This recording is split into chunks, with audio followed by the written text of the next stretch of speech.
Violence against women has received a lot of attention in the media recently.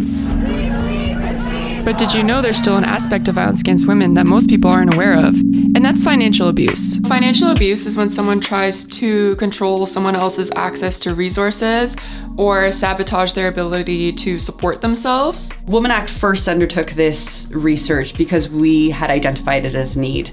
Time and time again, we had heard from our community, from survivors, from service providers, that financial abuse was extremely prevalent.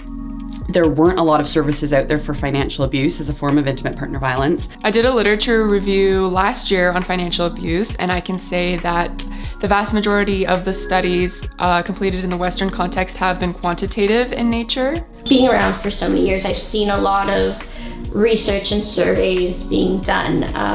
When we have just a survey with a whole bunch of numbers, we don't connect that with an individual and the lifelong impacts of the individual. So really we saw as a first step that we need to speak to our communities about what is financial abuse, how is it happening, what is the impact, and most importantly, what do you want done about it? So that's exactly what we did. We did 2 focus groups with service providers and then 14 interviews with women survivors of financial abuse.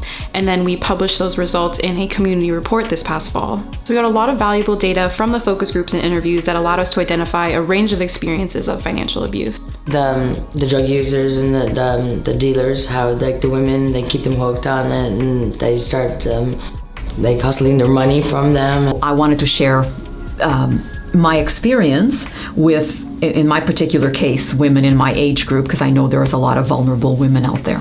So we were also able to identify a few different avenues for addressing financial abuse, such as building up women's resilience, their sense of community, and improving existing financial literacy programs. We decided to undertake some work with an organization in Toronto to include a trauma-informed approach to the programs, workshops, and resources that they curate. So on the one hand, our research was really practical and effective, but also our research was really radical in the sense that it got to the root of the actual issue in all its complexity. When there was an article in a Toronto newspaper, we had a response from it, and we had a response from women who said, I've experienced this, or I am experiencing this and I need help, or I am experiencing this, or I have experienced and I want to be a part of this larger dialogue. That's what's really evidence-based, that's what's really innovative. It's when you're getting this type of response from the community, from the people who are actually experiencing the problem. As I've been working in harm reduction for about 10 years now,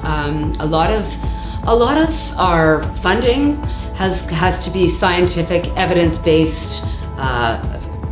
Very, very rarely is it women's voices.